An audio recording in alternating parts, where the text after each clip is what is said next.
I have 4 problems I want to do out of section 3.5 of Robert Blitzer's pre-calculus book. These come to us off of page 508. In numbers 21 and 22 here, we're asked to complete the table, round half-lives to 1 decimal place, and values of k to 6 decimal places. Well, I've only picked ones where I have to find a half-life, so you can imagine that if you open the book, the other problems would have you find some values of k. So in number 21 here, we're asked to find the half-life of tritium, a radioactive element. Well, our exponential decay model, growth or decay model, but here definitely decay looks like this. And if we're talking about half-life, then we're looking for the amount of time t that it will take for the original amount A naught to decay in half. So we start with A naught, but we end with 1/2 of A naught. We're given a value for k. And we're looking for t. Well, the first thing to notice is since A naught appears on both sides of this equation, if we divide by A naught, they would cancel. And that's a very important thing to notice here, that those cancel, because this gives us just one unknown. And now I can find t. The exponent equals the log base e, the natural log of 1/2, making the half-life the natural log of 1/2 divided by minus 0.055. All right, we're asked to round this half-life to 1 decimal place. So let's see what happens. The natural log of 1/2 divided by minus 0.055.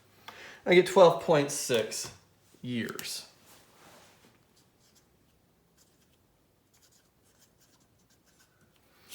All right, so I can fill in that table with a pretty high level of confidence.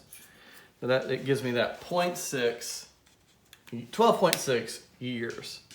Now I'm asked to do the same thing for the radioactive element krypton 85.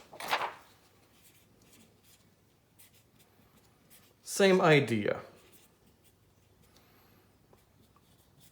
We're waiting for A naught to decay in half, and we're told the growth rate, we're told the decay rate.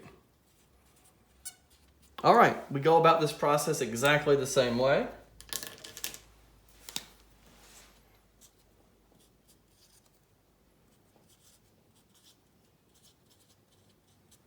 We rewrite the exponent equal to the log base e, the natural log of 1/2. Just rewriting that exponential statement as a logarithm. So t is the natural log of 1/2 divided by minus 0.063. Now at this point you can see the pattern and even write down the formula for half-life.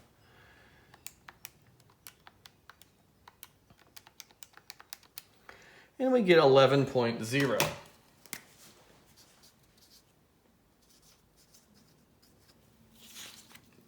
Giving me that 11.0 years as a half-life. And I know they're years because I'm told the decay rate in terms of a value per year, telling me what time is being measured in here. So that gets us through 21 and 22, and now we can do 31 and 32.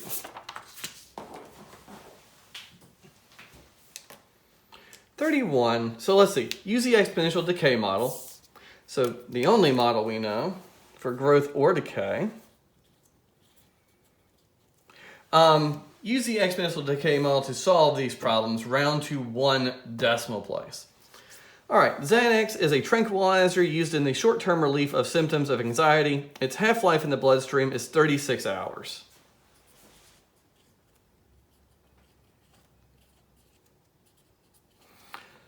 How long will it take Xanax to decay to 90% of its original dosage?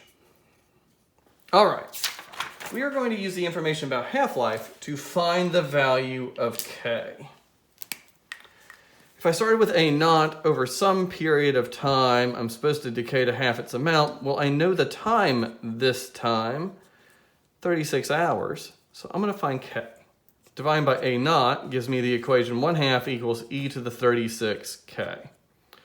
36k is equal to the natural log of 1/2, and then k is equal to the natural log of 1/2 over 36. So let's see what that comes out to be.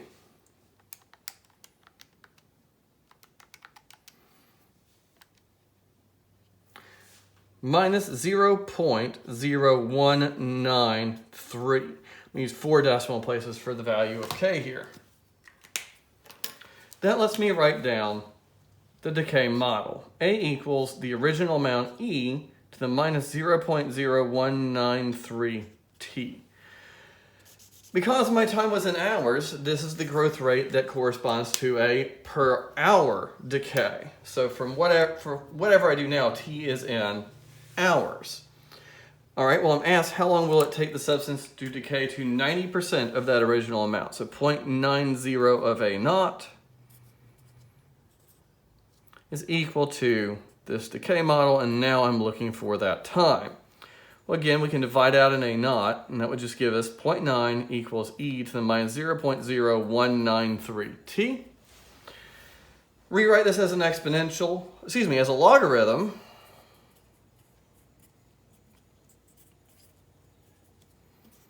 And we can find out that the value of t we're looking for is the natural log of 0.9 divided by minus 0.0193. So the natural log of 0.9 divided by minus 0.0193. And I was told to round this to 1 decimal place, so that would be 5.5 hours. It would take 5.5 hours for this to decay to 90% of what was originally in the bloodstream.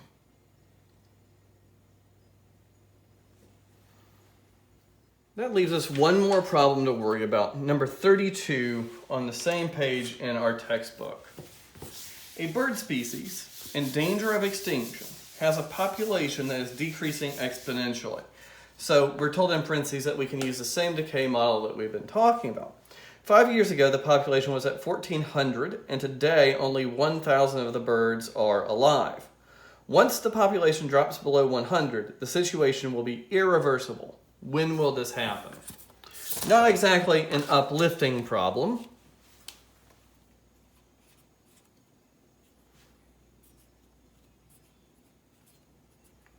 But our first goal should be to find the value of k, the rate of decrease in this bird population.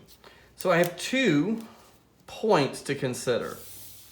5 years ago, the population was 1,400 birds. So I'm going to treat that as an original amount. T equals 0 is 5 years ago. And then the population at that time was 1,400. So that's going to be my value of A naught.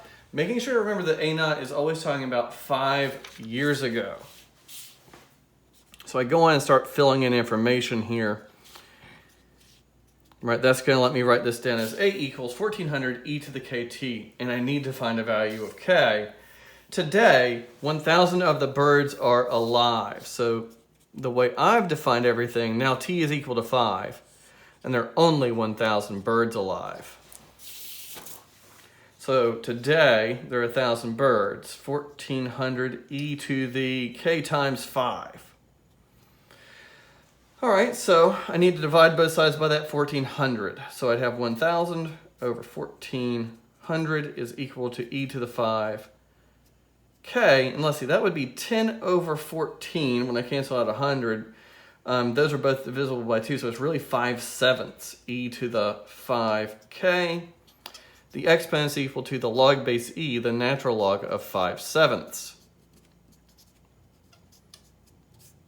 So I have found k, and I use my graphing calculator to get a good approximation of it. Minus 0.0673 to 4 decimal places.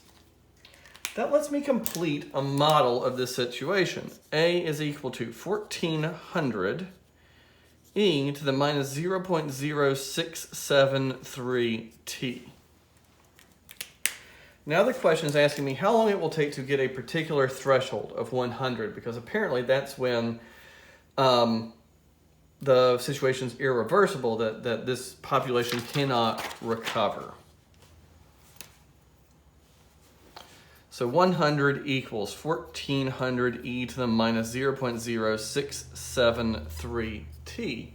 This is the equation I need to solve now. So I need to divide both sides by 1400 and then rewrite it as an exponential function. So let's create some workspace here.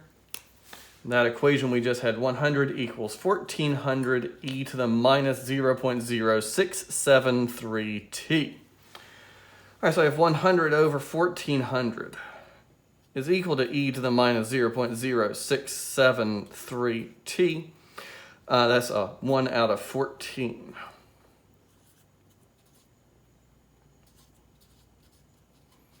If we rewrite this as an exponential statement, we'll have everything we need. The exponent minus 0.0673 t is equal to the natural log of 1/14.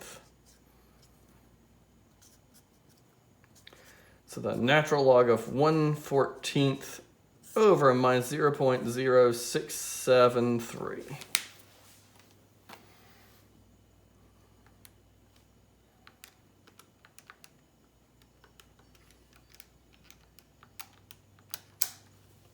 And I get 39.2 years, but I have to be careful when I answer this question, because that's 39.2 years from t equals 0.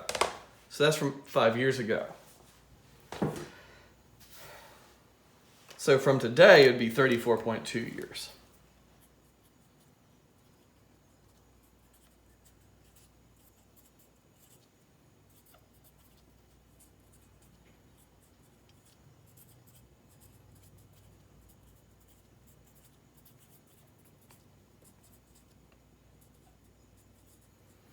It will take about 34.2 years for the population to reach 100 birds, and the damage is irreversible if nothing else happens. So I guess we can keep our fingers crossed that something else happens.